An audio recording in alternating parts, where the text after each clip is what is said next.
예, 여러분 안녕하십니까? 디일렉 한주엽입니다. 오늘 첫 번째 주제는 미래 모빌리티 부품 기술의 기회 그리고 도전 과제에 대해서 저희가 다음 주 29일 날, 6월 29일 날 수요일 날 저희 사옥 5층 컨퍼런스 룸에서 컨퍼런스를 개최를 합니다. 광고를 좀 드리려고 먼저 이수환 우리 전문 기자 모셨고요. 제가 주로 얘기할 텐데, 저희가 이제 뭐 정기적으로 세미나를 합니다. 지난번에 그 뭡니까 마법의 가루였죠. 그 배터리 마법의 가루도 굉장히 성황리에 저희가 50명 선착순으로 했는데 조금 더 와서 저희가 좀 더 받았는데, 일단 이번에 하는 그 자동차 모빌리티 부품 기술에 대해서는 일단 뭐 차가 지금 전장화가 네. 많이 이루어지고 있지 않습니까? 전동화, 전장화에 가장 민감하게 반응하는 국가가 있습니다. 어딥니까? 일본입니다. 왜요? 왜 그러냐면 네. 그 지난주에 일본에서 그러니까 우리나라로 치면 이제 모비스죠. 네. 현대 모비스 같은 기업들이 일본에 꽤 많아요. 뭐 덴소라든지 아이신 네. 뭐 이런 기업들인데 뭐 거기는 완성차 기업들이 거의 한때는 잘 나갈 때는 10곳에 가까웠고 지금도 6, 7곳들이 유지가 되고 있으니까. 근데 주총 시즌이에요. 일본이 네. 회계년도가 4월에 마감이고 지금 이제 주총 시즌인데 주총에서 이제 덴소, 아이신 이런 기업들의 주주들이 이제 물어본 거죠. 그동안 내연기관차에서 이렇게 많은 부품들을 팔다가 네. 전동화로 부품의 개수가 급격히 줄어들었는데 어떻게 사업할 거냐? 매출을 뭘로 낼 거냐? 거기에 대한 질문들이 많이 쏟아졌다고 합니다. 뭐라고 답했습니까? 일단 당연히 전동화에 대한 대비를 하는데 네. 그 중에 가장 중요한 것 중에 하나가 바로 반도체, 그것도 전력 반도체 얘기가 가장 많이 나왔다고 하고요. 그 다음에 이제 모터 얘기. 모터 얘기. 예, 또 모터를 만들려면 또 히토류나 이런 자원들을 잘 가져와야 되는 것들이 이제 필요하거든요. 왜요? 왜냐하면 그 저희가 이제 이제 자동차 전기 모터에 히토류가 많이 들어갑니다. 네. 그래서 그런 자원들을 어떻게 조달할 것인지 거기에 대한 대비도 좀 필요하죠.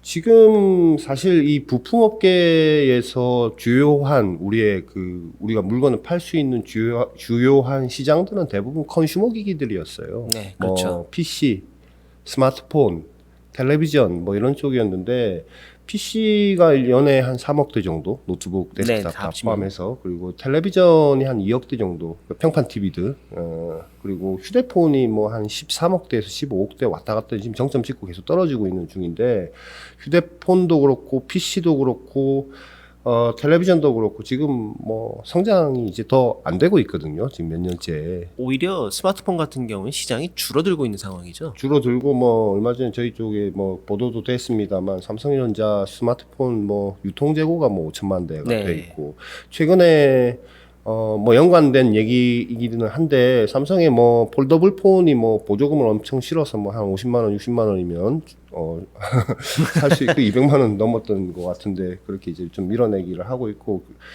뭐 하여튼 잘 안 팔리면은 부품업계들도 뭐 계속 그 증설도 하고 물량도 더 늘리고 매출도 계속 늘어나야 되는데 지금은 잘 안 팔리고 뭐 하는 부분들이 있어서 부품업계들이 앞으로 우리는 어디로 가야 되냐. 네. 지금 이제 말씀하신 대로 전동화, 전장화가 이루어지면서 예를 들어서 뭐 그 전통적인 자동차 부품이라고 할 수 있는 뭐 엔진, 뭐 파워트레인 뭐 이런 쪽은 맞습니다. 특히 변속기 있지 않습니까? 네. 안 쓰잖아요. 이제 안 쓰죠. 아니 근데 저 전기차 같은 경우도 모터 하나 혹은 두 개. 모터가 이제 각 축마다 좀 다르긴 한데 네. 2개 이상씩은 이제 쓰고 있거든요. 네. 쓰고 있는데 이제 중간에 이제 인버터가 가장 중요해요. 음. 인버터 효율에 테슬라가 주행 거리가 긴 이유 중에 하나가 네. 인버터에 실리콘 카바이드가 들어갔기 때문이고, 네.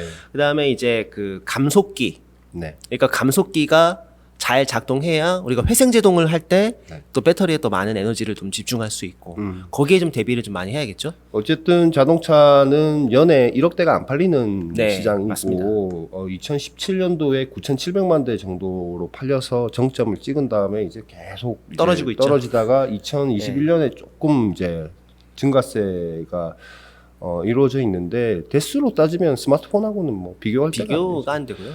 그래서 부품업계에서는 이때까지는 자동차 쪽은 뭐랄까요, 되게 들어가기 어렵고 또 들어가면은 재고도 굉장히 오랜 기간, 오랫동안 뭐 가지고 15년 이상 보유를 해야 되니까, 그리고 신뢰성에 대한 기준 뭐 이런 것들이 굉장히 높기 때문에 근데 이제 출하량은 얼마 안 되니까 뭐 대당 단가는 조금 더 올라갈 수 있겠지만 굉장히 돈 안 되는 시장이고 어려운 시장이다라고 이렇게 부품업계에서는 치부를 많이 했는데, 또 다른 측면에서는 그러나 이제 뭐 예를 들어서 뭐 카메라 모듈이라든지 뭐 여러 가지 부품들이 여러 개가 이제 들어가는 게 있고 단가가 이제 계속 높아지고 있기 때문에 저희가 이제 자동차연구원 자료를 보니까요, 2021년 12월, 작년 12월 기준 북미 시장에서 판매된 차량 한 대당 ASP 평균 판매 단가가 47,000달러라고 네. 합니다. 이게 2020년 대비로는 한 8% 올라간 거고, 2012년 과거 대비 한 10년 전 대비로는 한 40% 가까이 상승한 수치인데,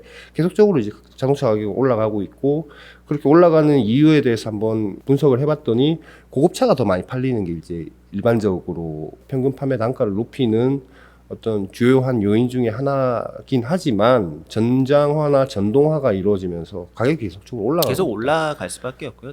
저희 이제 내연기관 때 보통 평균적으로 3만 개의 부품이 자동차에 쓰였다고 합니다. 네. 근데 전동화가 되면 2만 개로 만여 개 정도가 줄어드는데 오히려 부품 단가는 더 높아지는.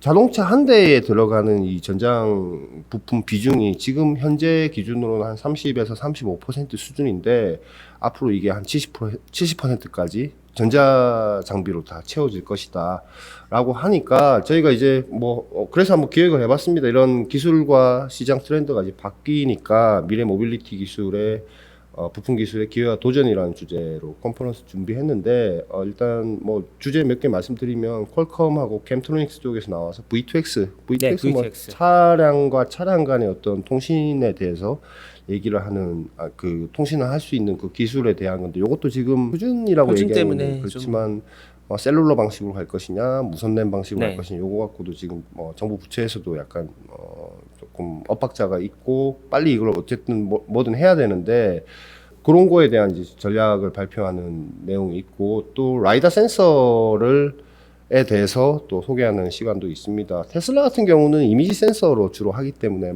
라이다 필요 없다 예. 뭐 이런 식으로 얘기는 하지만, 또 다른 축에서는 무조건 라이다는 있어야 된다. 다만 가격이 비싸기 때문에 좀 가격을 떨어뜨릴 수 있는 그러한 어떤 기술적인 어떤 도전 과제가 있고요. 또 코스닥 상장 절차 밟고 있는 넥스트 칩이라는 회사는 그러니까 뭐 이미지 센서를 이용해서 뭔가 사물을 바라볼 때 영상 처리하는 어떤 기술에 대해서 좀 얘기를 해주기로 했고, 또 MC넥스는 차량용 카메라 모듈 기술에 대해서도 또 얘기를 하게 됐습니다. 또 SK에 최근에 인수된 네. 예스파워 테크닉스라는 회사가 SIC 예, 이게 좀 중요하죠. 요즘. 굉장히 중요한 예. 내용인데, 그런 거에 대해서 뭐 좀 발표를 하기로 했고요. 또 요즘 자동차 신차 나온 거 보면 디스플레이가 아유, 어마어마합니다.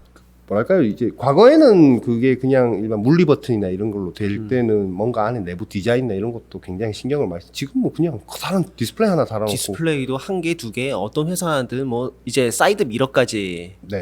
카메라 혹은 이제 카메라를 쓰니까 옆에 디스플레이가 달리죠. 그 이제 OLED를 썼죠. 예, 그래서 LG가 OLED 자동차 OLED 쪽, 그러니까 디스플레이 쪽은 1등입니다. 최근 벤츠 S 클래스 이런 쪽에 이제 OLED 디스플레이 넣어서, 뭐 C 클래스는 또 LCD를 넣는다고 그러더라고요. 네. 그래서 뭐 그런 거 차이가 있다고 하는데, OLED 패널이 들어가고, 또 지금은 그냥 테슬라 사실 실내 보면은 저는 막 그렇게 뭐 디자인이 유려하다 이런 생각 사실 안 들어요. 그냥 평면형으로 탁 그렇죠. 붙여놨기 한 판으로 때문에 다 돼 있죠. 예, 약간 무식해 보인다라는 느낌도 좀 받는데, 앞으로는 이 약간 그 대시보드 형상에 맞춰서 이렇게 공면형으로 디스플레이도 나온다고 그렇죠. 그래요. 근데 그게 이제 유리나 이런 쪽 그 앞에 어쨌든 커버 유리를 달아야 되기 때문에, 이게 공면 처리하기 되게 어려운데, 이게 뭐 국내에도 유리 가공하는 업체도 있고, 뭐 해외에는 코닝이라는 업체가 워낙 유리 쪽으로 유명하죠. 유명하니까 네. 뭐 그런 거에 대한 어떤 기술적인 어떤 뭐 과제 같은 것들을 좀 발표를 해주기로 했습니다. 그래서